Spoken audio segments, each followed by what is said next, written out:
할렐루야. 이렇게 귀한 자리에서 우리 사랑하는 우리 형제자매님들 만나게 돼서 반갑습니다. 하나님의 크고 놀라운 은혜가 이 자리 가운데 함께 하시는 줄로 믿습니다. 제가 벌써 30몇 년 전에 여기 이렇게 은혜를 받았는데 저 피아노 앞에 제가 저기 늘 앉아서 저기서 예배를 열심히 드렸어요. 저는 수요일 날이 호산나 성가대로 봉사를 했고, 혹시 호산나 성가대 계십니까? 지금 없나요? 호산나 성가대? 있죠. 아무튼 반갑습니다. 할렐루야. 늘 믿음 안에서 승리하는 우리 순복음교회 청년들 되시기를 주님의 이름으로 축원합니다. 저는 지금도 저 후쿠오카에 가면 김일 목사님이라는 분이 계세요.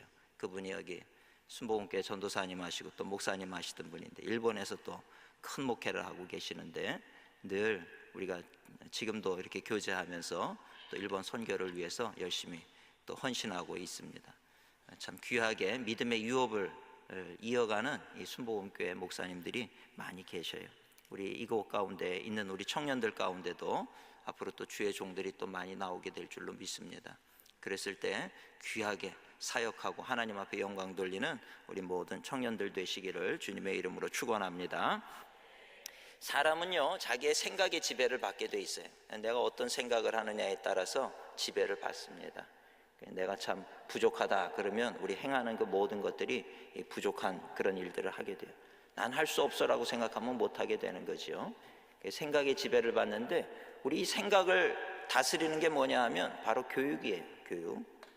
교육에 의해서 우리 생각이 지배를 받습니다. 근데 세상 교육을 보면 자꾸 하나님이 없다는 교육을 자꾸 하고 있어요. 그래서 많은 분들이 세상 교육이 참 힘들어진다, 위험하다, 이런 얘기들을 많이 하는 것을 우리가 들을 수가 있다라고 하는 것입니다. 오늘 성경은 우리를 어떻게 가르치고 있냐면, 하나님은 살아계시다, 죽은 자를 살리시고 없는 것을 있는 것처럼 부르시는 이시다, 하나님은 오늘도 우리와 함께 하시는 하나님이시다, 이것을 우리에게 가르치고 있지요. 오늘 성경의 말씀을 진리로 붙잡으시는 우리 성도님들 되시길 축원합니다. 제가 어느 날 말씀을 보다가 성경이 오늘 읽은 이 디모데전서 6장 11절의 말씀, 오직 너 하나님의 사람아, 이 말씀을 딱 받아들이게 될 때 얼마나 큰 감동이 됐는지 몰라요. 내가 하나님의 사람이었구나. 이 내가 하나님의 사람이라는 생각을 가지게 되니까 내 행동이 달라지더라는 거예요. 내 생각이 달라집니다. 오늘 여기 계신 여러분들도 하나님의 사람이라고 하는 것을 기억하시고 사시기를 축원합니다. 우리 옆 사람에게 한번 인사해 보세요. 당신은 하나님의 사람입니다. 이 사실을 내가 아무리 환경이 어려워도 이 사실을 붙잡고 사시는 우리 성도님들 되시길 바랍니다. 제가 이 말씀을 붙잡으니까 어려운 날을 만날 때도 난 하나님의 사람이지. 하나님의 사람은 어떻습니까? 하나님이 도우신단 말이에요. 어떤 상황 속에서 하나님이 붙들어 주시는 게 하나님의 사람이지요. 그 마음을 가지게 되니까 두렵지가 않더라고요. 그 성경을 보니까 하나님은 처음에 하나님의 사람을 쓸 때 어떤 사람을 쓰느냐 하면, 세상적인 조건을 잘 갖춘 사람 쓰지 않아요. 오히려 세상적인 조건을 갖춘 사람은 하나님께서 잘 쓰지를 않아요. 왜냐하면 자기 교만, 자기 의의를 따라서 살기 때문에 그런 것 같아요. 그 12제자를 뽑을 때도 12제자 가운데 요즘 말하는 그 스펙이라고 하는 것을 쌓은 사람은 하나도 없어요. 그저 글도 잘 모르는 사람들이었는지도 모르죠. 바닷가에서 그물을 던지면서 고기 잡는 그런 사람들을 하나님께서, 예수님께서 제자로 선택을 하시잖아요. 모세도 40년 동안 궁궐에서 좋은 교육을 받았을 때 하나님은 그 모세를 쓰지 않으셨어요. 오히려 내가 지도자가 되겠다 할 때는 사람 하나 죽이고 저 광야로 도망쳐버리는 그런 실패자가 될 뿐이었죠. 근데 40년 동안 양을 치면서 광야에서 아무것도 할 수 없는 이제 80세 노인이 됐을 때 하나님은 그 모세에게 나타나서 모세야 모세야 부르시더라는 거예요. 하나님, 내가 40년 전에 좀 팔팔하고 내가 궁중의 최고의 교육을 받고 아는 것도 많았을 때 그때 사용하시지, 지금 40년, 그 이후에 40년 동안 양만 치고 아무것도 내가 할 줄 아는 게 없는데 왜 지금 나를 부르십니까? 그런 질문을 했을 수도 있겠죠. 하나님이 보시는 관점은 지금이 이제 들어 쓰실 때라고 하는 거예요. 내 생각과 내 교만과 이거 다 내려놨을 때, 아무것도 할 수 없다라고 했을 때, 세상적인 지식과 경험을 다 내려놨을 때, 그때 하나님은 모세를 부르셨어요. 그리고 그 모세에게 뭘 가르치셨냐면, 너는 아무것도 할 수 없지만 내가 너와 함께하면 모든 것을 할 수 있다. 이거를 다시 가르치신 거예요. 생각을 바꾸게 한 거죠. 세상 지식으로 되는 게 아니다. 하나님이 함께 하셔야 된다. 하나님이 여셔야 열리는 것이다. 이것을 가르친 거예요. 그러나 40년 동안 너무나도 할 수 없다라고 생각했기 때문에 이 모세는 그래도 못합니다. 그러니까 하나님께서 너 지팡이 던져봐라. 지팡이 던졌더니 뱀이 되고, 집어라. 집었더니 지팡이가 되고, 그래도 못합니다. 너 네 품속에다 손을 넣어봐라. 넣었다 빼니까 문득병이 바라고, 다시 넣었다 빼라. 넣었다 빼니까 또 손이 깨끗해졌어요. 봤지? 이게 너의 하나님, 지금 내가 너와 함께하는 하나님의 모습이다. 그러니 두려워하지 말고 가라. 생각을 바꿔주더라는 거예요. 어려운 날을 만날 때도 기적을 일으키신 하나님, 로마서 4장 17절의 말씀처럼 하나님은 죽은 자를 살리시고 없는 것을 있는 것처럼 부르시는 하나님이시다. 이 생각을 자꾸 떠올리게 만드는 거예요. 오늘 여러분들도 세상이 가르쳐주는 그런 어떤 잘못된 생각을 머릿속에 넣지 마시고, 하나님은 참으로 살아계신 하나님이시고 나와 함께 하시는 하나님, 임마누엘 하나님이 되신다. 이것을 마음에 담고 살아가시기를 축원합니다. 나는 아무것도 할 수 없다라고 얘기한 모세였지만 그 하나님의 손에 붙잡혀서 하나님을 의지하고 살게 되니까 출애굽이라는 대역사를 이루었다는 거예요. 인류 역사상 가장 위대한 지도자를 얘기하라 그러면 모세의 지도력을 얘기한다는 얘기예요. 근데 모세가 때가 되니까 이제 가나안 땅에 못 들어가게 되고 느보산에서 죽게 되지요. 그렇게 하는데도 하나님께서는 이유가 있어요. 인간이 너무 이렇게 모든 것을 다 이루어버리면 내가 했다 그러고 그 인간이 존귀의 여김을 받고 칭찬을 받으니까 그거 아니라는 것이에요. 인간이 한 것이 아니고 사람이 한 것이 아니고 하나님이 하셨기 때문에. 그래서 그 다음에는 여호수아라는 사람을 다시 지도자로 세우잖아요. 근데 여호수아는 항상 탁월한 지도자 뒤를 이어가는 사람은 늘 불안한 거예요. 그만큼 할 수가 없으니까. 왜 하필이면 모세 뒤를 잇게 하십니까? 나는 못합니다. 그런 생각 가졌겠지요. 그랬을 때 하나님께서 여호수아를 불러서 하신 일이 뭐냐면 생각을 또 바꿔주셨다는 거예요. 여호수아에게 비밀을 한 가지를 가르쳐 주는데 그게 뭐냐 하면, 모세가 그렇게 탁월할 수 있었던 것은 모세가 뛰어나서가 아니고 하나님이 모세를 도왔기 때문이라고 하는 사실을 가르쳐 주시는 거예요. 그러니 모세가 그렇게 할 수 있었던 건 하나님 때문이었다라고 하면, 이제 내가 너와 함께하면 너는 모세보다도 더 귀한 일을 할 수 있다라고 하는 그 생각을 넣어준 거지요. 오늘 그 하나님이 오늘 우리가 예배하는 하나님이시라고 하는 것을 분명히 믿으시기를 축원합니다. 요즘에 저는 이제 청년 사역에 특별히 관심이 많고 그래요. 요즘에 보면 한국교회 옛날에는 25%까지 성장을 했던 때가 있었는데 이게 자꾸 줄어요. 20%로 줄고 지금 15%까지 떨어졌단 말이에요. 근데 청년들, 대학생들 대학가에 가가지고 종교가 뭡니까 물어보면 지금 몇 퍼센트인지 아세요? 대학가에? 3%. 3%가 대학생이에요. 그럼 한국교회가 지금 아주 급속도로 떨어지고 있는 그런 위기 상황이라는 거죠. 다들 걱정을 한다는 거예요. 이래가지고 어떻게 할 것이냐, 이래서 어떻게 할 것이냐. 저도 그렇게 걱정하던 사람 중에 하나였어요. 근데 어느 순간에 깨닫게 된 것은 퍼센트가 중요한 것이 아니다. 하나님은 깨어있는 한 사람을 통해서도 이 나라의 역사를 변화시킬 수 있는 분이다라고 하는 거예요. 여러분, 이 믿음을 가지시기를 축원합니다. 지금 상황이 이렇게 많이 어려워지지만 이것으로 인해서 한국교회는 결코 끝나버릴 수가 없다. 왜? 하나님 앞에 우리의 손조들, 여러분들의 부모님들 얼마나 한국교회를 위해서 기도 많이 했는지 아십니까? 하나님은 그 기도를 분명히 받으신다는 걸 저는 믿어요. 이제 우리 이 순복음교회 청년들이 하나님의 나라라는 주제를 가지고 또 기도하죠. 하나님은 그런 기도를 분명히 받으시는 줄로 믿습니다. 제일 어리석은 사람이 기도하고 실망하는 사람, 기도하고 낙심하는 사람. 여러분들 21일 동안 또 이곳에서 기도하는 그 기도가 헛되지 않은 줄로 믿으시기를 바랍니다. 우리의 기도는 하나도 땅에 떨어지지 않아요. 믿음의 기도를 드리시라는 거예요. 그 믿음의 기도를 하나님이 분명히 받으신다는 거예요. 오늘 이 자리에도 우리 하나님은 함께 하시는 줄로 믿습니다. 너희 두세 사람이 내 이름으로 모인 것에 나도 함께 한다 그랬으니까 하나님 분명히, 우리 예수님 분명히 우리 가운데 함께 하시겠죠.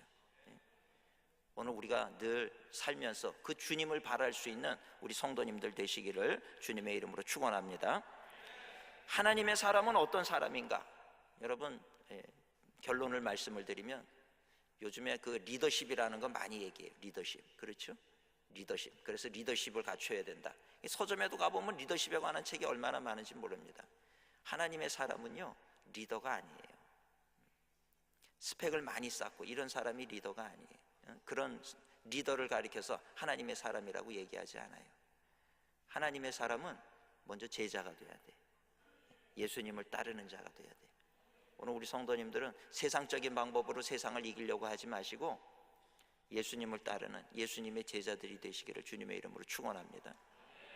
요즘에 저도 이제 뭐 신학교에 가서 강의를 하고 그럴 때 리더십에 대해서 얘기를 할 때 뭐 리더십에 대한 얘기를 많이 하게 되는데, 그때마다 가만히 보면 리더십이 얘기하는 건 뭐냐면 뭐 직원을 뽑더라도, 회사의 직원을 뽑더라도 뭔가 탁월한 게 있어야 돼. 뭔가 잘난 게 있어야 돼. 그런 사람을 뽑아가지고 리더로 세워요. 그래서 뭐 영어도 잘해야 되고 뭔가 남들보다 나은 게 있어야 그 다음에 또 뭐 리더가 되고, 그런 사람들을 잘 뽑아내려고 그러고 세상은 그렇더라는 거예요. 근데 예수님은 보니까 정반대더라는 거죠. 그런 사람 안 뽑았어요. 오히려 아무것도 할 줄 모르는 사람, 세상적인 건 많이 갖추지 않은 사람, 이런 사람들을 택하시더라는 거예요. 또 뭐 경영학 논리에 보면 이런 얘기 있어요. 물 들어올 때 노져라, 그죠? 물 들어올 때 노져야 된다는 거예요. 뭔가 붐이 일어날 때 그런 걸 좀 잘 잡으면은, 그러면은 더 유익을 볼 수 있다, 뭐 이런 어떤 세상적인 논리들, 그런 처세술에 관한 책들이 얼마나 많이 나와 있는지 몰라요. 근데 예수님의 방법은 안 그래요. 물 들어올 때 예수님은 노젓지 않고 저 멀리 한적한 곳에 가서 기도하시더라는 거예요. 오늘 우리는 이 예수님의 방법을 따르는 자가 돼야 돼요. 오늘 우리 청년들이 그런 정말 이 성경 말씀을 이 세상의 가치보다도 더 귀하게 여기고 이 하나님의 말씀을 따라서 하나님의 말씀 붙잡고 살아가게 되어질 때, 여러분들에 의해서, 이 리더에 의해서 세상이 변화되는 거 아니에요. 예수님은 12명의 제자를 선택했지만 그 아무것도 할 줄 모르는 것 같았던 그 12명의 제자에 의해서 세상이 변화됐다라고 하는 걸 알아야 되는 거예요. 리더에 의해서 변화될 것 같지만 절대로 리더에 의해서 변화되지 않아요. 그래서 오늘 하나님이 찾으시는 사람은 세상의 리더를 찾는 것이 아니라 예수 그리스도를 따르는 예수님의 제자들을 찾고 계신다는 거예요. 하나님의 사람은 어떤 사람이어야 되느냐? 예수님의 말씀을 끝까지 따르는 예수님의 제자들이 되어야 된다는 이야기입니다. 오늘 순복음교회 청년들이 정말 세상의 리더가 되려고 그러지 말고, 남들은 다 리더가 되려고 얼마나 애를 써요. 그 길을 택하지 말고 오늘 나는 누가 뭐라 그래도 예수님의 제자의 길을 걷겠습니다. 그리고 예수님 제자의 길을 연구하고 그 길을 따라가는 우리 청년들이 되시기를 바랍니다. 오늘 하나님의 사람이 갖춰야 할 두 가지 덕목이 있어요. 꼭 갖춰야 될 두 가지 말씀을 제가 잠시 전하고 함께 은혜를 나누고자 하는데, 첫째는 하나님의 사람은 영적인 권세가 있어야 돼요. 세상의 권세가 아니라 영적인 권세를 가져야 돼요.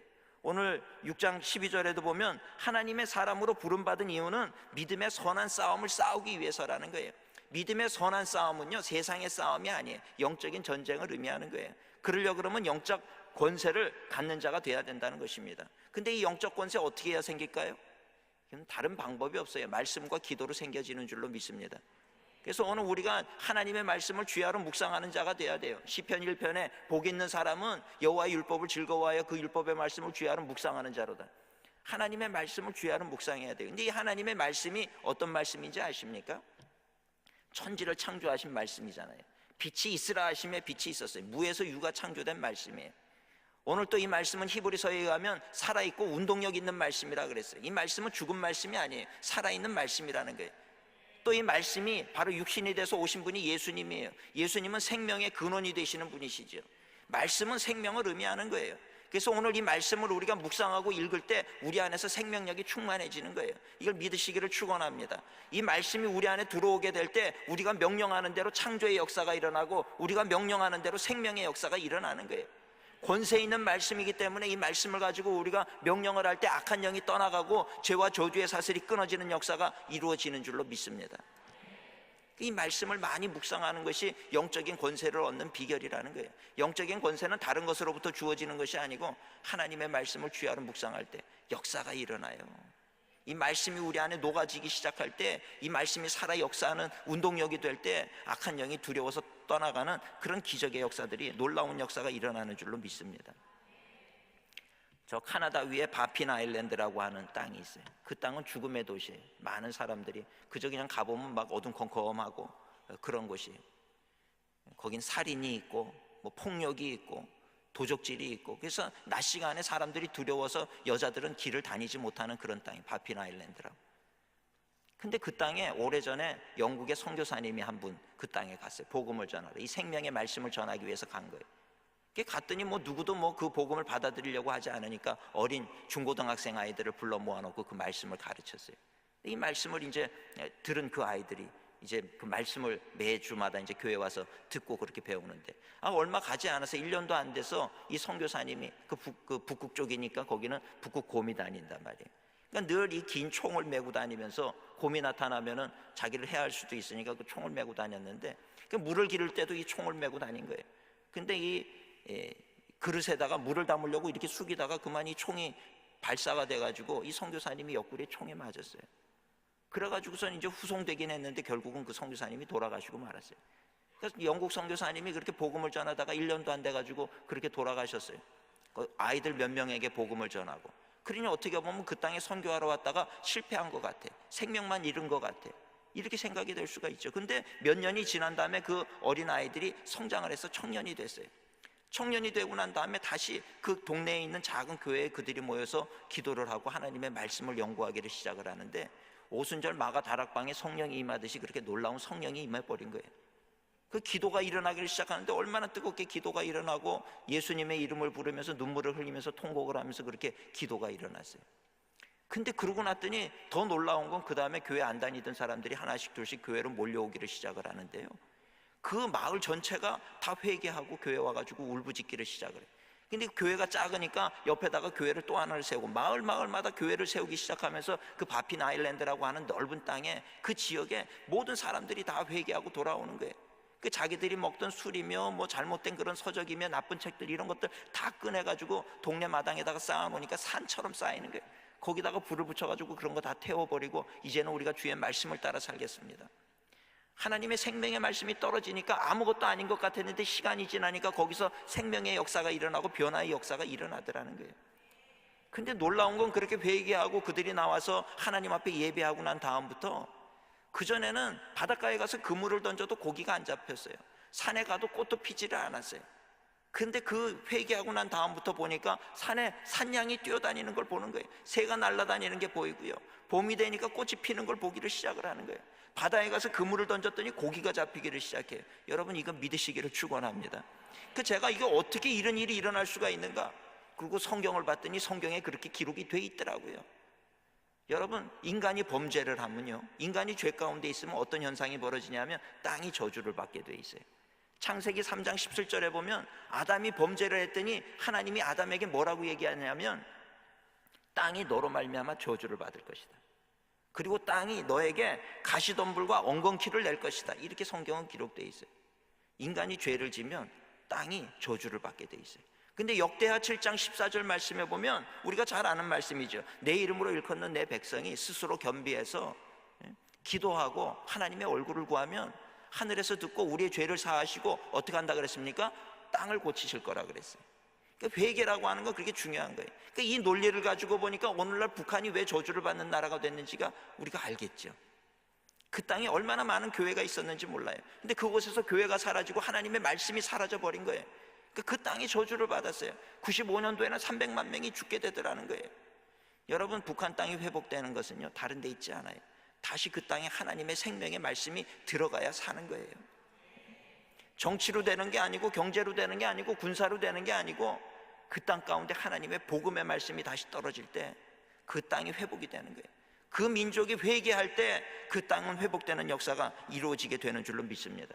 이게 말씀의 능력이라는 거예요. 여러분들 살아가는 데 있어서 여러분 한 분 한 분도 이 하나님의 말씀의 능력을 우리의 마음속에 담고 살아가는 여러분들이 되시기를 주님의 이름으로 축원을 드립니다. 그 다음 또 하나는 기도죠. 기도. 우리 성도님들 기도를 귀찮게 여기거나 그러지 마세요. 기도는 우리 인간이 할 수 있는 가장 귀한 특권이 바로 기도라고 하는 것입니다. 여러분, 유명한 사람하고 대화하고 싶지요. 그런데 뭐 그 사람에게 가서 대화하고 싶다고 할 수 있는 게 아니잖아요. 오늘 하나님은 우리를 향해서 누구든지 기도할 수 있는, 대화할 수 있는 길을 열어주신 것, 이게 바로 기도라고 하는 거예요. 근데 그 기도는 그러니까 하나님과 교제하는 것이다, 이렇게 볼 수 있죠. 이렇게 교제를 하다 보면 우리가 하나님을 닮아가요. 오늘 우리 성도님들 기도 많이 하면 하나님의 성품을 담게 되어 있는 줄로 믿습니다. 하나님과 더욱더 친밀해지고요, 친밀한 관계가 유지가 되면 그 사람의 기도는 하나님이 들으신다고요. 의인의 간구는 역사하는 힘이 크다 그랬잖아요.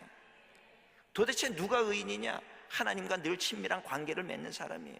여러분, 그 주의 성전에서 엎드려서 기도하는 것도 중요하지요. 그러나 그러지 못할 때에는 길을 가면서도 기도하시라고요. 운전을 하면서도 기도하고, 버스를 타고 뭐해요? 요즘 저는 시내 나갈 때 주로 버스를 타고 나가는데, 보면은 버스 안에서 보면은 다 이 핸드폰, 스마트폰 켜놓고 뭐 이거 꽂아놓고 영화를 보든지 드라마를 보든지 음악을 듣든지 그런 거 듣지 말고 그 시간에 그런 걸로 시간을 그렇게 무료하게 보낼 것이 아니라 기도하세요. 타는 사람들을 보면서 하나님 저들을 축복해 주시옵소서, 하나님 이 땅을 축복해 주시옵소서, 늘 기도하는 거예요. 늘 주님과 동행하는 그런 삶을 살게 되시기를 주님의 이름으로 축원을 드립니다. 그럴 때 성령으로 더욱더 충만해지는 은혜가 임하는 거예요. 여러분, 성령은 언제 받아요? 기도할 때 받잖아요. 여러분, 어느 날 TV 보는데 갑자기 성령이 임하는 경험 해보신 적 계십니까? 뭐 밖에 나가서 떡볶이 열심히 먹고 있는데 갑자기 성령이 임해가지고 떡볶이가 튀어나오면서 막 방언을 하고 이런 사람이 있어요? 아니야, 그런 일 절대 없어요. 성령은 언제 받냐면 기도에 전념할 때 성령은 받게 되죠. 그리고 기도할 때 더 성령 충만해지는 거예요. 늘 기도의 사람으로 살아갈 때 우리는 성령을 유지할 수가 있는 거예요. 여러분들 하나 착각하지 말아야 될 것은, 우리가 막 예배하고 찬양할 때 그때가 영적 전쟁이 일어난다고 생각하는데, 영적 전쟁은 그때 일어나지 않아요. 영적 전쟁은 언제 일어나냐면 우리가 예배 드리고 찬양하고 뛰고 주님을 그렇게 높여드리고 한 다음에 저 성전문 밖에 나갈 때, 그때부터 영적 전쟁은 일어나는 거예요. 우리가 찬양하고 막 이렇게 기도할 때 사탄은요, 악한 영들은 저 밖에서 우리를 기다려줘요. 실컷 예배해라, 내가 이 시간은 봐줄게. 나오는 순간부터 악한 영은 공격하기를 시작해요. 우리를 다 넘어뜨려 버리는 거예요. 그러니까 찬송가에 있듯이 이리저리로 헤매는 내 모양, 저 마귀 사탄이 우리를 조롱한다는 그 찬양이 있잖아요. 여러분들 기도하고 찬양했으면 저 문을, 성전 문을 나가면서부터 이제 시작이라는 생각을 하셔야 돼요. 그래서 나가서 늘 거룩한 삶을 사셔야 돼요. 기도하는 삶을 살아요. 버스 타고 가면서도 주여 이 마음을 지켜주시옵소서, 길을 가면서도 주여 천군 천사를 통해서 나를 지켜주시고 주의 강하고 의로운 손으로 나를 붙들어 주시옵소서, 이 기도를 드릴 수 있는 여러분들이 되시기를 축원합니다. 이 마음이 우리에게 있어야 되는 거예요. 기도라고 하는 거. 여러분, 기도의 권세를 믿으십니까? 기도의 능력을 믿으시기를 축원합니다. 이 기도가 얼마나 놀라운지, 저는 목회 생활을 하면서 이 기도를 통해서 하나님의 기적을 경험할 때가 얼마나 많은지 몰라요. 정말 놀라워요. 그 기적이 일어날 때마다 제가 더 놀래요. 여러분들이 또 특별히 하나님이 기뻐하시는 것은 합심 기도를 기뻐하세요. 중보 기도를 기뻐하세요. 근데 여러분들이 지금 하나님의 나라를 위해서 이렇게 모여서 기도하는 이 시간을 하나님은 진정으로 기뻐하세요. 그래서 이런 시간들이, 왜 교회는 왜 이렇게 자꾸 힘든 일들을 자꾸 만드나, 이것이 아니고 이런 자리에 더 나와서 우리가 나라 민족을 위해서 더 기도하는 여러분들 되시길 축원합니다. 기도의 영역을 넓혀야 돼요. 기도의 영역을. 그러니까 어떤 사람은 개인 기도는 열심히 잘해. 근데 가족을 위해서 기도하라면 못해. 어떤 사람은 가족 기도는 잘하는데 교회 위해서는 기도 못하고, 또 어떤 사람은 교회까지는 기도를 많이 하는데 사회를 위해서 기도하자 그러면 기도를 못해요. 또 어떤 사람은 이 사회 위해서 기도는 잘하는데 국가적인 단위, 북한 위해서 기도하라 그러면 기도가 안 돼. 이게 뭐냐면 바로 그 믿음의 분량이라는 거예요. 근데 여러분들은 정말 나라 민족을 품고 열방을 품는 그 자리까지 나가는 정말 기도의 용사들이 되시기를 축원합니다. 기도의 분량이 있어요. 그게 지도력의 그 한계라고 하는 거예요. 하나님께서 나에게 얼마만큼의 지도력을 부어줬느냐, 그거는 기도가 어느 차원까지 나아가느냐를 보면 알 수 있다는 얘기예요. 남을 위해서도 중보기도 하고 나라 민족을 위해서도 중보기도 할 때 그런 기도를 하나님은 기뻐하세요. 여러분들 자꾸 기도의 영역을 넓혀 가시기를 주님의 이름으로 축원을 드립니다. 저희 교회에서 어떤 일이 있었냐면, 그 중학교 1학년짜리 어린 여자아이인데 갑자기 제가 병원에 저도 하루 입원을 했던 적이 있었어요. 근데 전화가 왔어요. 그러면서 목사님, 지금 우리 중학교 1학년짜리 여자아이인데 지금 수술을 받는데, 서울대학병원에서 수술을 받는데 이 아이는 지금 못 산다 그래요. 그러니까 목사님 기도해 주세요. 이 소리를 들으니까 얼마나 마음이 안 좋든지요. 병상에서 제가 엎드려서 기도를 했어요. 하나님, 이 아이가 지금 이제 중학교 1학년밖에 안 됐는데 이 아이를 살려주세요. 저희 둘째 딸이 이제 같은 동갑내기였어요. 하나님, 이 아이를 살려주세요. 중학교 1학년밖에 안 됐는데 이 아이 어떻게 합니까? 그러고 기도를 하고 있는데 제 안에서 갑자기 성령님이 말씀을 주시는 거예요. 뭐라고 말씀을 주시는 거 했더니 네 딸이라도 그렇게 기도할래? 이런 말씀을 주시는 거예요. 네 딸이라도. 이게 좀 더 원색적으로 표현을 하면 이런 거예요. 네 딸이라도 그따위로 기도할래? 이런 어떤 책망이었어요. 그러면서 저희 둘째 딸이 4살이었을 때 있었던 일을 하나님께서 갑자기 제 머릿속에서 휙 지나가게 하시면 생각이 나게 하시는 거예요. 근데 저희 딸이 4살 때 무슨 일이 있었냐면 이 장중첩이라는 게 있어요. 어린 아이들은 이 소장과 대장이 자기 자리를 잡지를 못해가지고 이 소장이 대장 속으로 이렇게 빨려 들어가기도 해요. 이게 한 사흘 나흘이 지나면 이 안에서 이게 썩어요. 괴사가 돼요. 이게 이제 먹이가 들어온 줄 알고 대장이 소화를 시켜버리는 게 소장. 나흘이 됐어요. 그러니까 뭐 아이가 뭐 물을 조금 먹어도 막 배가 아파하고 그러는 일인 거예요. 그 이병원 갔더니 뭐 장염이라 그러고 가스가 찼다 그러고 그래서 나흘 닷새가 지났는데 아무도 발견을 못해서 큰 병원에 갔더니 장중첩이라 그러면서 지금 빨리 수술실로 들어가야 된다는 거예요. 수술실 들어가서 밑으로 바람을 넣어서 이게 소장이 빠지면 다행이지만 안 빠지면은 지금 칼을 대가지고 배를 잘라서 그래서 그 소장을 끄집어내서 이 괴사가 됐으면 그 부분 잘라내고 그 다음에 꼬매고 봉합을 해야 된다는 거예요. 제 정신이 그냥 아주 그 순간에 어질어질하더니 내가 서 있을 수가 없어가지고 자리에 주저앉았어요. 그랬더니 저희 아내가 그런 저를 이렇게 보더니 한심한 듯이 쳐다보면서 그 아이를 데리고 수술실로 들어갔어요. 그래가지고 참 여자가 강하더라 말이죠. 그 부모 중에 한 분이 들어와야 된다는데 저는 이미 그 귀 속에 그런 얘기도 들어오지도 않는 거예요. 저 아내가 데리고 들어갔어요. 보니까 제가 정신을 차리고 났더니 아이랑 아내는 지금 안에 들어가가지고 이제 사투를 벌이고 있는 거죠. 밖에 있는데 제가 얼마나 울었는지 몰라요. 그 병실 앞에 사람들이 왔다 갔다 해요. 제가 창피하지도 않아요. 누가 날 보든지 말든지 그런 거 관심도 없어요. 얼마나 그 하나님 앞에 울었는지 몰라요. 하나님, 우리 딸 말이지, 이거 그냥 수술 안 하고 빼달라고 이렇게 기도를 하고 1시간이 지나고 그러다가 말이죠, 나중에는 뭐라고 제가 하나님 앞에 기도를 했냐면, 이거는 저 아주 부끄러운 시절에 벌써 오래전 일이니까 그냥 듣고 잊어주시기를 바랍니다. 제가 그러고 나서 기도 끝에 뭐라고 기도를 했냐면, 하나님, 우리 딸, 사랑하는 내 딸, 그 배에 칼이 되는 순간 저는 목회 안 합니다. 이렇게 기도를 합니다. 진짜입니다. 하나님, 저 아이 배에 기스만 나도 저는 목회 안 합니다. 하나님은 살아계신 하나님이시고 죽은 자까지도 살리시는 하나님이시라고 했는데, 정말 주의 종 되겠다고 제가 이렇게 종이 돼가지고 기도하는데 이 기도 안 들어주시고 배에 칼이 되어지는 순간 저는 목회 끝입니다. 죽이든지 살리든지, 하나님 이제 저는 진짜 아닙니다. 막 이렇게 기도를 했는데 그게요, 진짜 100% 200% 진심이었어요. 하나님 보실 때 얼마나 한심했겠어요. 저걸 종이라고, 저거 앞으로 틈만 나면 저렇게 협박할 텐데 저걸 이참에 잘라버리나 어쩌는지 하나님은 고민 많이 하셨을 것 같아요. 근데 우리 하나님 좋으신 하나님이시더라고요. 이게 빠진 거예요. 그리고 배에 진짜 기스 하나 안 나고 나온 거예요. 근데 그 순간에 의사가 뭐라 그러냐 하면, 그래도 염증이 생겼을 수가 있다는 거예요. 아이가 열이 나면 바로 다시 병원으로 데려와야 된다는 거예요. 근데 저는 제가 그렇게 기도하고 빠졌다는 얘기를 듣는 순간 염증도 사라졌다는 확신이 있었어요. 염증도 사라지고 아무렇지도 않아서 건강해진 거예요. 그러고 났더니 그 생각이 나게 하시는 거예요. 너 네 딸 기도할 때 그렇게 기도했다. 근데 지금 얘 죽게 됐다는데 죽든 살든 하나님의 뜻이라는 기도가 나오냐? 그러면서 너 네 딸이라도 그따위로 기도할래? 이 말씀을 주신다. 얼마나 부끄러웠는지 몰라요. 그래서 제가 그 병상에서 엎드려가지고 울면서 다시 기도했어요. 하나님 용서해 주세요. 제 딸을 위해서 기도할 때는 이렇게 기도했는데 지금 우리 성도의 딸이 이렇게 죽어간다고 하는데 제가 이렇게 기도하고 있습니다. 하나님, 다시 기도합니다. 얘도 살려주세요. 얘도 진짜 살려주세요. 하나님 기적 보여주세요. 그때부터 간절한 기도가 나오기를 시작했어요. 울면서 그 아이를 위해서 기도하기를 시작을 했어요. 그리고 그 다음날 병실에 갔어요. 병원에 바로 나도 퇴원을 해가지고 토요일이었는데 병원에 가서 서울대학병원 갔더니 이 아이는 죽는다는 거예요.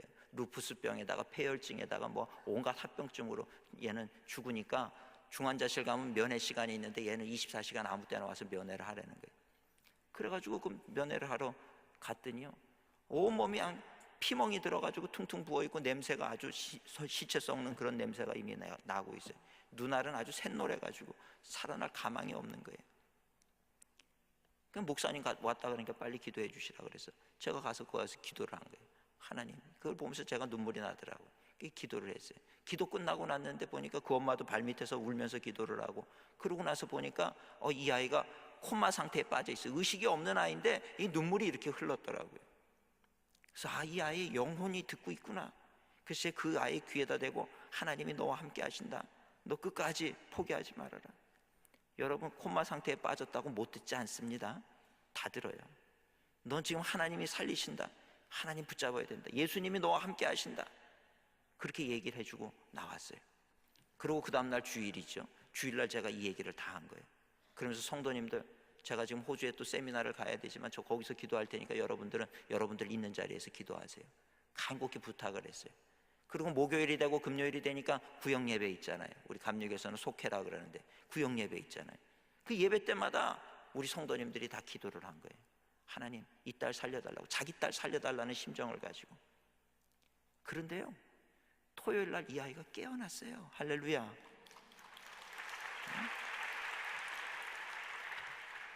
병원에서 의사들이 이 아이 죽는다 그랬어요. 100% 죽는다, 못 산다 그래. 아이가 토요일 날 일주일 만에 깨어난 거예요.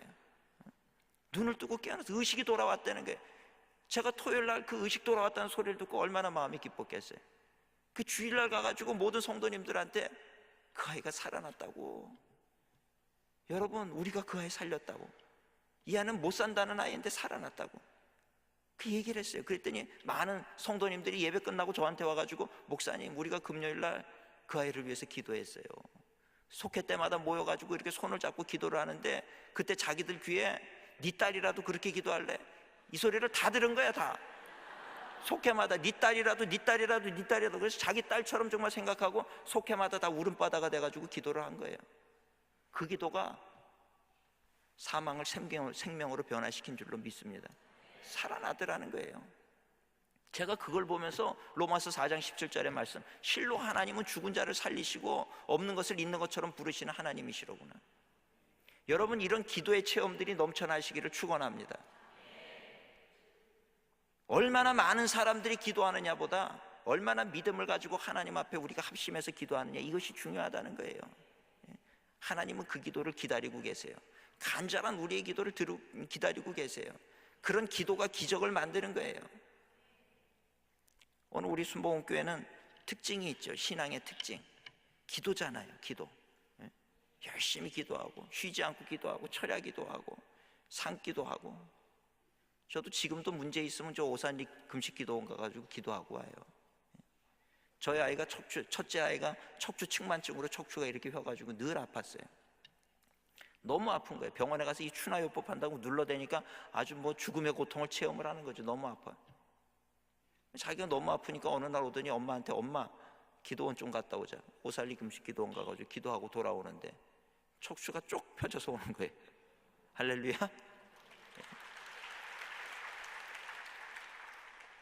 척추가 쭉 펴져서 와가지고요, 신검 받았더니 현역이 떨어진 거예요. 신검부터 받고 왔으면 하나님의 은혜가 얼마나 놀라운지 몰라요. 사랑하는 성도님들, 하나님 살아계신 하나님이신 줄 믿으시기를 축원합니다. 이런 영적 권세를 가진 자가 세상을 변화시키는 거예요. 세상의 스펙 쌓고 세상의 리더가 되는 것으로 변화되는 것이 아닙니다. 영적 권세를 소유하는 우리 청년들이 되시기를 축원합니다. 두 번째로 또 하나 중요한 것은, 여러분, 거룩한 삶을 살기 위해서 몸부림쳐야 되는 거예요. 거룩한 삶을 살기 위해서 몸부림쳐야 돼요. 하나님의 은혜는요, 죄가 있는 곳에서는 하나님이 역사하지를 못해요. 그래서 갈대아 우르, 죄악이 만연한 그 땅에서 하나님은 아브라함을 빼내신 거예요. 죄악이 있는 그 땅에 있지 말라는 거예요. 그 땅에서는 축복받을 수가 없다는 거예요. 여러분, 죄의 자리에 있으면 그 자리를 떠나시기를 축원합니다. 하나님은 거룩하신 하나님, 죄와 거룩은 물과 기름과 같은 거예요. 하나님이 역사하시고 축복하시고 싶어도 할 수 없는 자리예요. 오늘 근데 이 죄라고 하는 게 얼마나 무서운 건지 아십니까? 제가 성경을 보면서 이해할 수 없는 게 선악과 사건이에요. 선악과 사건. 선악과 사건이 어떤 사건인지 아세요? 여러분들 다 이해하시죠? 근데 저는 그 부분이 제일 이해가 안 됐어요. 뭐 예를 들면 이런 거예요. 제가 이제 퇴근하고 집에 오는데 배가 출출한데 보니까 사과가 맛있는 게 있어서 그 사과 하나를 사가지고 왔어요. 그래가지고 사과를 테이블 위에다가 올려놓고 우리 애들에게 얘기하는 거예요. 이거 아빠 먹을 거니까 니네들 손대지 마라. 그리고 씻고 나와가지고 먹으려고 딱 보니까 애들이 먹어버렸어요. 이걸. 화가 나는 거예요, 이 아빠가. 그래가지고 제가 말이죠, 니네 일로 와봐. 먹지 말라는 걸 왜 먹어? 그러면서 막 그 아이들을 저주를 하면서 나가 그랬단 말이에요. 쫓아내버렸어. 그냥 쫓아낸 게 아니라 막 저주까지 하면서, 에? 다시는 못 들어와 그러고 집에 비밀번호로 바꿔버렸어요. 이거거든요. 이게 이해가 안 되네요. 하나님, 그냥 한번 사랑의 하나님 용서해 주시지. 이거 도대체 이 선악과 사건을 어떻게 받아들여야 됩니까? 어느 날 하나님께서 깨닫게 하신 게 뭐냐 하면 죄의 무서움을 경고하기 위함이라는 거예요. 이게 하나의 샘플로 죄라고 하는 것은 아무리 아버지라도 돌이킬 수 없는 치명적인 거라고 하는 거예요. 독사에게 물리면 사람이 죽지요. 그걸 치사량이라 그래요. 이 죄의 치사량은 독보다 더 강해요. 스치기만 해도 사망이라는 거 아셔야 돼요. 여러분, 거짓말만 해도 구원 못 받는다는 거 아셔야 돼요. 죄의 치사량은 그렇게 무섭다. 이 샘플을 이 선악과 사건을 통해서 보여주신 거예요. 그거를 깨달은 거예요. 그런데 그걸로 끝나버리면 하나님이 얼마나 허무한 하나님이에요. 이 죄의 무서움을 가르쳐 주시고 그렇기 때문에 내가 너희를 위해서 죽는다 이거지요. 주님께서 이 땅에 오셔서 십자가에 죽으신 거예요. 여러분, 거룩이라고 하는 거, 그렇기 때문에 우리는 거룩을 지켜야 돼요. 오늘 우리가 하나님 앞에서 방언하고 기도하고 은혜 받고 그러면서도 뒤로 돌아서 가지고 남 욕하고 판단하고 거짓말하고, 여러분, 그 죄의 자리에서 떠나시기를 주님의 이름으로 축원합니다. 우리가 아무리 내가 성령으로 충만하고 말씀 많이 읽고 기도 많이 했어도 사탄은요, 나와서 죄 하나 짓게 해가지고 그 모든 것을 수포로 돌려버린다는 사실을 알아야 되는 거예요. 우리 마음속에 미움이 있고 원망이 있고 분노가 있고 이게 다 죄예요. 누구를 판단하고 정죄하고 이게 다 죄라고 하는 걸 아셔야 돼요. 그래서 우리는 죄와 싸워야 된다는 것입니다. 세상에서는 뭐라 그래요? 컨닝을 하더라도 남들보다 하나 더 맞아서 높아져야 된다. 그렇게 높아진 사람이 잘 살 것 같지요? 천만의 말씀이에요. 컨닝 안 하고 하나 틀려버리고 정직을 지키는 그리스도인을 하나님은 들어서 쓰신다는 걸 아셔야 돼요. 그런 사람을 통해서 세상을 변화시켜요. 오늘 제가 가르치던 청년 가운데 하나가 좋은 회사에 취직을 했어요. 좋은 회사에 취직을 해가지고 저한테 안수기도를 받으러 온 거예요. 그래서 제가 그 청년한테 얘기했어요. 너 이제 사회인이 돼서 사회생활하는데 나하고 약속 하나 하자. 뭐요? 뭘 어떻게 약속을 해요, 목사님? 그래서 제가 얘기한 게, 너 이제 회사 가면 신입사원 환영회라는 걸 할 거다. 그때 너를 소개할 때 저는 무슨 교회를 다니는 아무개입니다, 이렇게 소개를 해. 할 수 있어 없어?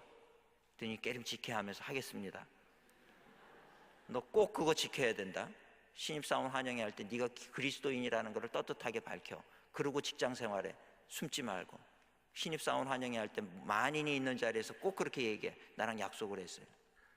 그 진짜로 그 신입사원 환영회를 하는데 술잔이 돌아가면서 각자를 소개하는데 얘가 일어나가지고 저는 교회를 다니는 아무개입니다, 소개를 한 거예요.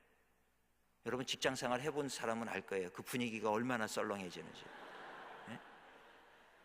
술잔이 돌아가다가 갑자기 그냥 분위기가 막 이상해지고 막 이상하게 막 어떤 사람은 닭살이 돋기도 하고 이런 상황이 펼쳐지는 거죠. 네? 이상한 분위기가 돼버린 거예요. 그러니까 또 그거 무마하려고 또 몇몇 고참들이 또 그런 줄 안다고 그 어떠냐고 또 오늘은 다 이거 뭐 술 한잔 하는 게 뭐 죄인가 그러고 받으라 그러고 그러는데 얘가 자기 교인이라고 얘기를 하니까 받을 수가 없는 거예요. 그래서 저는 사이다를 주십시오. 끝까지 버틴 거예요. 분위기가 아주 뭐 신입사원 분위기가 얘 하나 때문에 엉망진창이 된 거예요. 그 다음날 이제 이 고참들이 와가지고 괴롭히기를 시작을 하는 거예요. 잠깐 옥상으로 올라오라고. 그 옥상 누가 만들었는지, 그 옥상은요 이렇게 아예 지붕으로 못 올라가게 만들어놔야 돼요. 옥상에 올라가가지고 매 시간마다 끌려 올라가가지고 뭐 일을 시킬 때도 늘 복사 같은 거 이런 것만 시키고 다른 걸 안 시키는 거예요. 괴로워가지고 2달이 지나고 3달이 지나니까 이 청년이 저를 찾아왔어요. 목사님 때문에 자기는 사회생활 꼬였다는 거예요. 이게 지금 이거 어떻게 책임지시려고 그러냐는 거예요. 그래서 제가 그리스도인이 원래 그렇게 세상에서 핍박을 받는 게 정상이야. 그러니까 너무 편하려고 그러지 말고 그 핍박을 즐겨라. 그리고 그 핍박을 이겨나가야 된다. 네가 그리스도인이 아니면 세상에서 핍박 안 받아. 그리스도인이니까 핍박받는 거야. 그러니까 그거를 즐거워해. 의를 위하여 핍박을 받는 자 복이 있다 그랬잖아. 핍박 받아 그랬더니 또 제 앞에서 할 말이 없으니까 또 그냥 사라져요. 6개월 있다가 또 왔어요. 목사님 때문에 진짜 힘들어서 더 이상 못하겠다는 거예요. 그 제가요, 걔를 보고 너 토요일 날 우리 청년부 집회할 때마다 세상에 유혹 시험이 몰려올 때 뭐 손을 들고 찬양한다. 손 들고 찬양해. 그 맨날 그 말과 행동이 다르면 안 돼. 가서 찬양해. 그랬더니 얘가 진짜 회사에 가가지고 화장실 가서 손 들고 찬양하고 옥상 가서 손 들고 찬양하고 막. 회사 분위기가요 점점 이상해지는 거죠. 그 얘가 8달이 되니까 또 왔어. 목사님 이젠 진짜 아닙니다. 그래서 제가요 그때 그 아이에게 뭐라 그랬냐면, 그래 그렇게 힘들면 1년은 버텨라. 1년. 사람이 1년도 못 버티면 그 사람도 아니 남자도 아니다. 1년을 버티고 1년 되는 날 사표 던지고 와. 그럼 내가 너 좋은 데 취직시켜 줄게. 아, 우리 교인 중에 사장님들이 얼마나 많은데 내가 좋은 데 취직시켜 줄게. 1년은 버텨라. 1년 안에 어떻게 해결이 될 줄 알았어요. 근데 안 되는 거예요. 10달이 되니까 또 왔어. 목사님 이제 정말 2달 남았는데 사표 낼 건데 저 책임질 겁니까? 그럼 그때부터 제가 새벽 기도에 이제 얘를 위해서 새벽 기도를 하기를 시작을 했어요. 주님, 제가 하나의 인생을 망치는 것 같은데 어떻게 수를 내주셔야지. 지금 뭐 어떻게 할 수가 없습니다. 하나님, 이거 어떻게 좀 빨리 방법을 좀 하나님 찾아주세요. 어떻게 해야 됩니까? 길을 보여주세요. 제가 아무리 기도를 하는데 하나님이 답을 안 주시는 거예요. 점점 날은 1년은 가까워오고 답은 안 주시고. 그러니까 항상 그렇죠. 하나님이 답을 안 주면 인간이 자기가 길을 만드는 실수를 해요. 저도 똑같은 실수를 한 거예요. 저도 나름대로 길을 찾았어요. 하나님이 답을 안 주시면 내가 길을 만들겠습니다. 그러고 나서 제가 낸 결론이 뭔지 아세요? 저 정도로 세상을 버텼으면 신학교를 보내야 되겠다. 그래서 전도사를 내가 시키고 그 다음 부목사 시키고 내가 데리고 쓰지 뭐. 내가 책임지는 거지, 말 그대로. 그죠? 내가 책임을 져야 되겠다. 그러고 나니까 제 마음이 얼마나 편한지 몰라요. 11달이 끝나고 또 왔는데 걱정하지 마라. 내가 너의 길을 내가 이미 결정됐으니까. 목사님 진짜냐? 진짜야. 걱정하지 마. 너 12개월 끝나고 와. 이미 너의 길은 내가 다 정해놨어. 뭔지도 모르고 신이 나가지고 가든. 그런데요, 놀라운 거는 2주를 남겨놓고 이 아이가 또 온 거예요. 그래서 제가 그래 이제 2주 남았지 그랬더니 그날은 표정이 이상해요. 그래서 내가 왜 그러냐 그랬더니 목사님 요새 이상한 일이 벌어지고 있대요. 무슨 일인데? 엊그제도 자기를 그렇게 괴롭히던 2 고참이 자기를 올라오라 그러더래요. 그래서 옥상 위로 올라가고 이제 마지막이다 생각이 돼서 올라왔는데, 예전 같으면 뭐 욕하고 또 막 그랬을 텐데 이번에는 그러지도 않고 말이죠. 쭈삣쭈삣하면서 말을 못 하더라는 거예요. 왜 말을 못 하냐고, 똑바로 말을 해보라고. 이젠 당당하게 그렇게 얘기를 했더니 이 2 고참이 뭐라 그러는지 아세요? 그동안 미안했다고 회개를 하는 거예요. 아니 각본이 이렇게 돌아가면 안 되잖아요. 네? 미안하다고 회개를 하면서 뭐라 그러냐면 사실은 우리도 교회를 다닌다 그러더라는 거예요. 그러고 나서 봤더니요, 그 부서에 계장님도 교회를 다니고 과장님도 교회를 다니고 부장님도 교회를 다니고 다 교회를 다니고 있더라는 거예요. 근데 이 고문관 같이 굴던 이 한 청년을 통해 가지고 다 커밍아웃이 됐잖아요. 그 부서가 다 기독교인이라는 게. 그러니까 부끄러운 거예요, 자기들이. 그래서 그 다음에 어떻게 됐는지 아세요? 그 다음에 그 부서의 회식 문화가 바뀌어 버렸어요. 맨날 2차, 3차, 4차, 5차까지 가던 그 부서가요, 저녁 식사하고 커피 한 잔 먹고 8시면 귀가.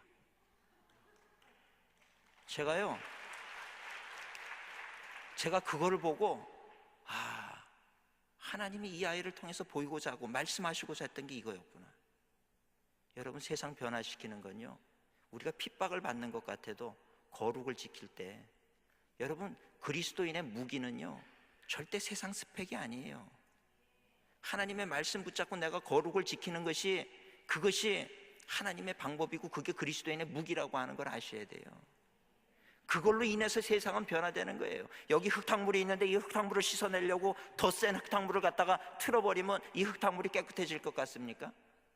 그렇지 않다는 거예요. 세상을 따라가지 말라는 거예요. 오늘 주님이 여러분들을 보실 때 정말 새벽 이슬같이 보실 거예요. 새벽 이슬 같은 주의 청년이 주께 나아오는도다. 그런데 그 세상 새벽 이슬 같은 청년들이 다 흙탕물 이슬들이야. 그러면 안 되잖아요. 거룩해야 돼요. 거룩이 우리의 무기입니다. 여러분, 그것을 위해서 사도 바울은요, 그걸 지키기 위해서 자기 몸을 쳐서 복종시키는 그런 노력이 있다는 거 알아야 돼요. 성령이 어느 정도 충만해지면 그 다음부터 세상 유혹이 없다고 생각하지 마세요. 더 성령이 충만해지면 충만해지는 만큼 더 큰 공격이 있다는 걸 아셔야 돼요. 그러나 그럼에도 불구하고 우린 그걸 끝까지 이겨나가야 되는 거예요. 하나님의 사람은 영적 권세를 가져야 됩니다. 하나님의 사람은 죄의 유혹에 넘어지지 않기 위해서 몸부림치는 자가 돼야 되는 거예요. 세상 유혹이 온다 할지라도 그 세상 유혹을 쫓아가는 게 아니라 하나님의 말씀을 쫓아가는 자가 하나님의 사람이고 세상을 이기는 자가 될 수 있다는 걸 아셔야 돼요. 저는 오늘 여러분들의 선배의 자리에서 말씀드려요. 정말 여러분들 하나님의 사람으로 서시기를 축원합니다. 그래서 영적 권세를 가지고 세상을 변화시키기를 축원합니다. 오늘 하나님의 은혜가 우리 사랑하는 우리 모든 청년들 삶 속에 함께 하실 줄로 믿습니다. 한순간이라도 하나님의 손이 나를 붙잡고 있다는 이 사실을 잊지 마시는 여러분들 되시길 바랍니다. 여러분들이 보이지 않는 그 순간에도 하나님은 여러분들을 응원하고 계세요. 응원하고 계시다는 거 아셔야 돼요. 하나님을 실망시키지 말고 세상을 이기는 자들이 되시기를 주님의 이름으로 축원합니다. 오늘 이 시간에 제가 축복 기도해드리고 싶어요. 여러분들 가운데 하나님의 사람으로 살고 싶습니다. 하시는 분은 자리에서 일어나시기 바랍니다. 하나님, 나는 하나님의 사람으로 살겠습니다. 많은 죄의 유혹이 있지만 이젠 더 이상 그 유혹 가운데 넘어지지 않겠습니다. 내 몸을 쳐서라도 저는 요즘 제 기도 제목이 하나님의 영광을 위해서 나의 세상 기쁨을 내려놓는 기쁨을 얻게 하옵소서. 하나님 때문에 내가 하고 싶지만 그 기쁨을 내려놓는 그런 용기와 그런 기쁨 누리는 자가 되기를 원해요. 오늘 여기 계신 여러분들도 그렇게 살기를 원합니다. 하나님을 내 세상 기쁨을 누리기 위한 도구로 사용하지 마세요. 오히려 하나님 때문에 내 세상 기쁨을 내려놓을 수 있는 그런 정말 우리 청년들이 됐으면 좋겠어요. 그럴 수 있기를 주님의 이름으로 축원합니다. 여러분 가슴에 손을 대시기 바랍니다. 제가 기도합니다. 사랑의 하나님, 은혜 감사합니다. 오늘 새벽 이슬 같은 주의 청년들 앞에서 부족한 종이 하나님의 사람으로 살아가는 것을 말씀을 전하였습니다. 주님, 저들 가운데 임재하여 주시옵소서. 오늘 저들의 심령 가운데 세상의 헛된 욕망을 쫓아 사는 것이 아니라 주님 말씀 따라서 세상에서 비록 정죄받고 핍박받는다 할지라도 하나님의 말씀 따라서 제자의 길을 걷고 하나님의 사람의 길을 걷는 것이 유익인 것을 저희들 알게 하여 주시니 감사를 드립니다. 아는 것에서 그치지 않게 하시고 이제는 주의 말씀 붙잡고 주님 기뻐하시는 인생을 살아갈 수 있는 저희들이 되게 하여 주시옵소서. 이 시간 종이 손을 들어 축복하오니 성령님, 저들 한 사람 한 사람 그 심령 가운데 성령으로 기름 부어 주시옵소서. 세상의 이야기를 따르는 자가 아니라 하나님의 말씀을 따르는 자가 되게 하여 주시옵소서. 세상의 이야기를 듣는 자가 아니라 하나님의 음성을 듣는 자들이 되게 하여 주시옵시고, 그래서 그 말씀 따라서 살아가게 하여 주시옵시고, 세상을 기쁘게 하는 것이 아니라 하나님을 기쁘시게 하는 자로 살아가게 하여 주시옵소서. 순간순간 나는 하나님의 사람입니다. 나는 하나님의 사람입니다. 나는 하나님의 사람입니다. 하나님의 사람답게 살아갈 수 있는 믿음의 청년들이 되게 하여 주시옵소서. 우리는 작고 부족한 자들이지만 하나님, 우리가 그런 마음을 가지고 기도할 때 하나님, 우리의 기도가 하나도 땅에 떨어지지 아니할 줄로 믿습니다. 하나님, 우리의 기도를 통해서 이 나라를 변화시켜 주실 줄로 믿습니다. 하나님, 그런 기도의 용사로 하나님 기뻐하시는 인생으로 살아갈 수 있는 저희들이 되게 하여 주시옵소서. 순간순간 우리를 유혹하는 사탄의 유혹 가운데 넘어지지 않게 하여 주옵시고, 늘 주님 말씀 마음에 담고 그 말씀에 기뻐하고 그 말씀에 감격하며 살아가는 저희들이 되게 하여 주시옵소서. 우리는 실수하고 넘어질 때도 많지만 그러나 그 순간에도 하나님은 우리를 단 한 번도 포기한 적이 없으신 줄 믿습니다. 우리 호흡이 다하는 그날까지도 주님은 우리의 잡은 손을 놓지 아니하시는 줄로 믿습니다. 내가 비록 주님의 손을 놓는다 할지라도 주님께서는 여전히 내 손을 붙들고 계신 하나님이신 줄 믿습니다. 실망하지 않게 하시고 낙심하지 않게 하시고 다시 주님 앞에 일어나는 자들이 되게 하여 주시옵소서. 하나님의 나라를 꿈꾸며 이제 집회를 하려고 하는 가운데 있습니다. 주님, 그날에 성령의 기름 부으심이 넘치게 하시고 그날에 우리의 기도로 말미암아 나라가 변화되어지는 역사가 일어나게 하여 주시옵소서. 하나님의 기적을 보게 하여 주시옵소서. 하나님의 역사를 보게 하여 주시옵소서. 주님, 은혜를 더하여 주시옵시고 그날에 우리의 기도를 통하여서 나라 민족이 변화되어지는 역사가 일어나게 하여 주시옵소서. 이곳에서 오늘 기도하는 우리 한 사람 한 사람들을 주님께서 기억하여 주시옵시고 저들을 붙들어 주시옵소서. 크고 놀라운 은혜로 주님께서 함께 하시고 인도하여 주실 줄 믿사옵고 우리 구주 예수 그리스도의 이름으로 감사하며 축복하며 기도드리옵나이다. 아멘.